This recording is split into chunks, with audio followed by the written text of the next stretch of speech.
Howdy y'all, my name is Will Watson and I'll be doing the April Public Forum topic video on Resolved, the benefits of the International Monetary Fund outweigh the harms.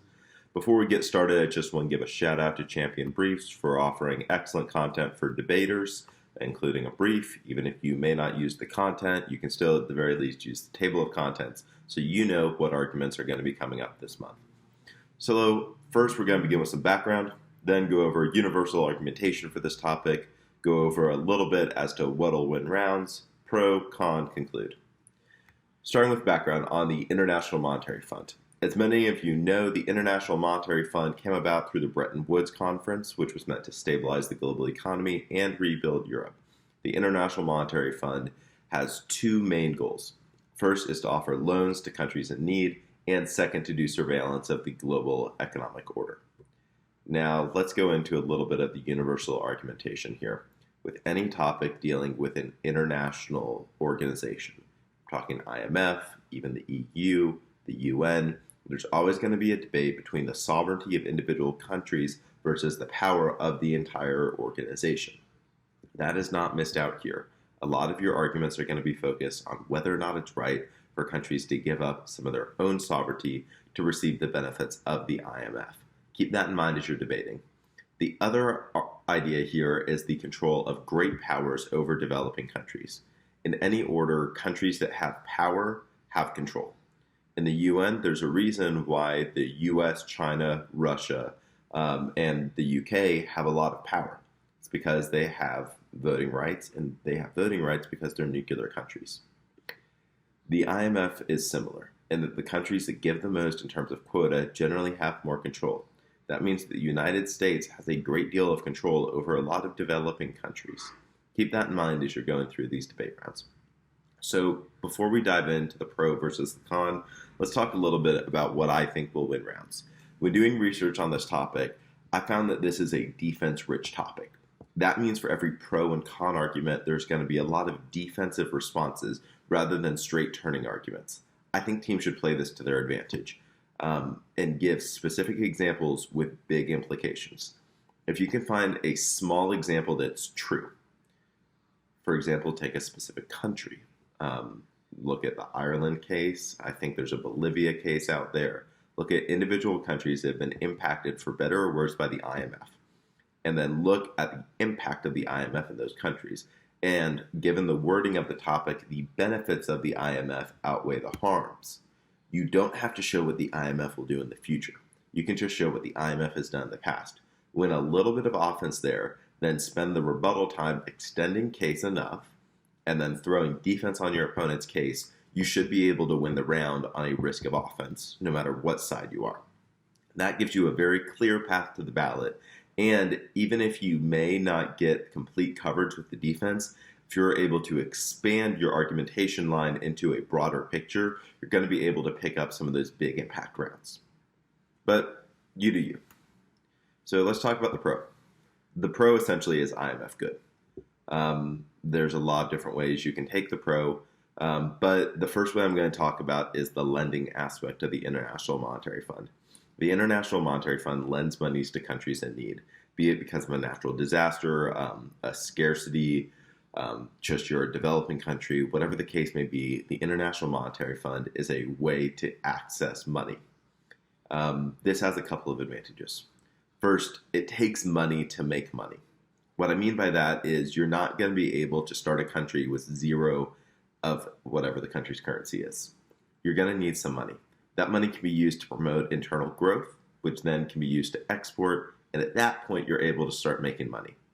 So for a lot of these developing countries, you're going to need some money in order to get started, so you can write a case about why getting that initial money is a really good thing. Second is FDI. Foreign direct investment has been around since I was debating in high school, probably longer. Foreign direct investment is the idea of foreign investors building or investing in a country that's not their own. That's a powerful thing because it's bringing outside money into an internal situation. Think of it this way. If Elon Musk went ahead and built a plant for Tesla in the UK, Even if the UK isn't getting some of the tax revenue, they still would be at the very least getting an employment boost. Those people would be bringing home salaries and income, which then they'd spend at the grocery store, which then brings in revenue. So there's a lot of benefits to foreign direct investment in a country, and you can make a case about that. Be warned, however, there is a lot of generic evidence about foreign direct investment. That's where making a specific argument instead of broad paintbrush strokes will really help you with this topic. There's a lot of other ways you can take the lending aspect of the IMF for the pro, but I do want to move on to a second aspect, which is that the IMF encourages democracy. Unless your country's name begins with a C, to participate in the global sphere, you really do need to be a democracy. And that's true with the IMF, that the IMF is more likely to loan to democracies and that the IMF promotes democracies. There's a really good meta-analysis done by Stephen Nelson that the IMF is associated with a slightly higher democratic score. The impacts of democracy are more broad than others. Again, make a specific example, use that example to prove a broader point. There's an idea called the democratic peace theory, DPT. It's pretty common in international relations. It's that democratic countries are less likely to engage in violent actions. That's because of the human cost to a war. Where, as a voter, I really don't want to go to war right now because I'm still eligible for the draft. There's a reason why I would vote no to a candidate who is promoting a war, or why my representatives would vote no to a war. So democracies are generally less likely to attack other democracies. Diplomacy is more likely to be successful, or retribution that's not escalatory, such as sanctions, diplomatic expulsion, etc. It's a pretty powerful theory. There are critiques of it. However, you can speak in pretty generic terms. The Nelson meta-analysis goes into detail, saying that there is a slightly increased democratic score for countries that have IMF loans. That's because the IMF really doesn't want to do a lot of business with oppressive regimes. Now, there are a few notes here. First, there is evidence that the IMF has done business with non-democratic regimes in the past because it enhanced American values. If you look at American history, there's tons of examples where America has done a lot of business with people, not because they're good people, but because it served America's interest. You can certainly read those arguments on the con. However, if you take a specific example, then broaden it, and then your opponents come back with 3 or 4 different examples, you can say, well, we have this clear example, but then we also have this broad study. And it's a really persuasive technique to make it look like they're cherry picking, not you. One note here. Whenever I say democracy, I'm not necessarily talking about a democratic government. I know that sounds counterintuitive, but remember, the U.S. is a republic, not a democracy, but there's the generic term of democratic principles. Those are things that are easily rated, such as freedom of speech, freedom of the press, freedom of religion, ability to travel, etc. Democratic principles are what a lot of these studies are based on, where a country could technically be a democracy, where there's technically a vote, but that country doesn't have democratic principles behind it. Therefore, often it's rated as false democracy, where it may technically be a democracy in its governance, it's not really a democracy. The final argument I want to talk about for the pro is just that IMF surveillance is good, and that it helps notify if the global economy is about to head south. There's tons of examples about 2008 that may be used to cast some doubt on this theory. However, generally speaking, the 2008 recession could have been a lot worse than it was. Even the COVID recession could have been a lot worse than it was. You may be able to draw some IMF aspects here, where the IMF was able to see what was going to go wrong, go ahead and give money to the countries that would need it, and kind of blunt the surge. Let's move on to the con real quick. So the con, if IMF is good, it's just IMF is bad, or IMF is not good. Remember, the con just needs to prove that the resolution is not true. So the benefits of the IMF do not outweigh the harms. That's important because if it is the benefits of the IMF equal the harms, that's a con ballot. And a lot of flow judges will be receptive to that line of argumentation. that the pro generally has a bigger burden than the con. It's It's called vote neg on presumption. It's been carried around since policy. It's that if the pro cannot prove a solid advantage, they lose the round. The con wins because the pro has to prove that they outweigh. We'll talk a little bit about weighing at the end, but remember, as the con, if you can just dump defense, you will technically win the round. I'm not saying that's a good strategy. I'm saying that you would technically win the round. And remember, judges are people too. Even the flowiest of judges still sometimes vote on emotion, where I'll vote for the team that persuaded me the most, even if they didn't win on the flow. And that's not because I'm trying to. That's because whenever judges are writing their flow, they're going to write down what they hear. And this sounds weird, but hearing is not equal. I'll hear the team a little bit clearer that is more persuasive, that enunciates, that talks at the right speed. Just a sidebar there. Let's go into IMF bad. So first off, IMF could be bad because the loans they give have conditions. If you ever apply for a college tuition loan, car loan, etc., you know that loans have conditions. The conditions with an IMF loan is commonly referred to as an austerity policy. So what's an austerity policy? Austerity policies are designed to reduce government spending and increase government income. That's to guarantee that the government is going to be able to pay back the IMF loan. Now, where this gets dicey is reducing the government spending. A lot of governments have reduced spending by reducing unemployment benefits. That means that in countries with IMF participation, you can sometimes see a rise in unemployment and inequality. And that's really devastating. Remember that even with FDI primarily flows into high-income earners. So the 1% get richer while the bottom 60% get more poor.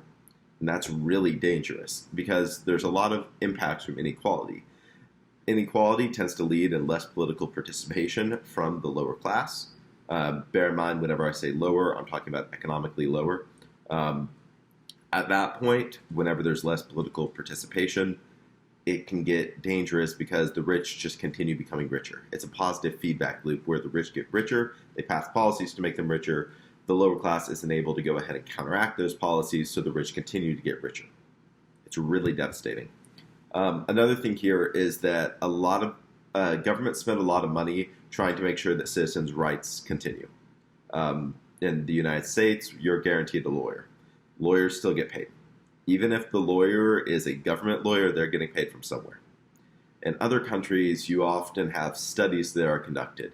For the U.S., it's Congressional Research Service. All these things cost money, and they're used to guarantee rights.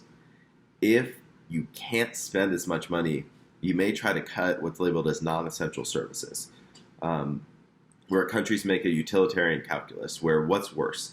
We may have someone who goes to jail for 10 years, or we can no longer fund the fire department, and someone's house burns down and they die. It's a really dangerous calculation, but countries are forced to do it because of austerity policies. One of my professors, Fritz Bartel, actually wrote about how austerity policies led to the collapse of the Soviet Union, where countries were forced to take out loans and then go through a democratic transition as part of those austerity policies, which led to the collapse. Check it out. It's cool stuff. I don't know. I'm assuming you're interested in that if you're doing debate. So anyway, you're able to pull a lot of unemployment, inequality stuff from austerity policies. Do it. It's good research. But let's move on to the next one. This is going to be your K of the day. It's that IMF is more neoliberal. The IMF was was created in a neoliberal order. That's a really hard thing to debate otherwise. The IMF is trying to be less neoliberal, but its origins are definitely neoliberal. Neoliberalism is favoring policies that promote free market capitalism, deregulation, and a reduction in government spending. That definition is the first one that appears on Google. And it's pretty accurate. So there's a lot of critiques you can draw from here. Free market capitalism can be a very dangerous thing. Think of it this way. In a completely free market, there's no restrictions over what is bought and sold. Things like slavery can be justified under free market capitalism. I can charge ridiculous prices for things under free market capitalism. If you look at the Texas energy grid, which was a very deregulated grid, it collapsed in parts due to the expansion of free market capitalism and that ideal, where it went from $26 per megawatt to $8,000 per megawatt because of an increase in demand. The final aspect, a reduction in government spending. That goes back to all of your stuff about unemployment, rights, and social services. If I were you and you want to run neoliberalism, I would save yourself some hassle, go into open evidence, pull some policy back files, slap those impacts on your case, and then say that the con is advocacy against neoliberalism. You may be able to win the round with a really flow judge. As always, I wouldn't be throwing around these terms with a lay judge, but again, you do you. So, final argument for the con is that the IMF bailouts for failing countries are bad. They cost other countries money as countries pay quotas to the IMF, and then they bail out failing countries that go ahead and fail again. That just continues to cost money. Again, use specific examples for this one. It's going to be harder to quantify an impact because the U.S. losing money doesn't have as big as an impact as a developing country losing money. So I promise we talk about weighing at the end, and we are going to, because this topic says outweigh. That will force you to do weighing. I recommend a probability analysis for this topic, and here's why. The IMF by nature is a global organization. Both countries are going to have, both teams are going to have aspect to scope analysis. At that point, you need to distinguish yourself with a probability and magnitude combo, where you find a small but specific example with a big magnitude, because then you can say that if it's happening here and the IMF is a global institution, it's likely that it would be happening somewhere else. But at the very least, there's a 100% chance it happened here with a high magnitude. Time frame may be on your side. To be honest, I have not explored the time frame aspect of this topic, and I recommend that you do. Remember, basic tenets of weighing: scope, time frame, probability, and magnitude. Do them in round and just say that. There's 4 reasons why we went on weighing. First is time frame, yada, yada, yada. So please, please, please weigh. Please. Judges love it when you weigh. And remember, you don't just need to weigh impacts. You should be weighing your links and your warrants as well, where the probability of something that has already happened, that it happened, is generally pretty high. So in conclusion, this is a defense-rich topic. I recommend small individual examples, and then you weigh. No matter what your arguments are, please, please, please weigh. Thank you all so much for watching, and good luck this April.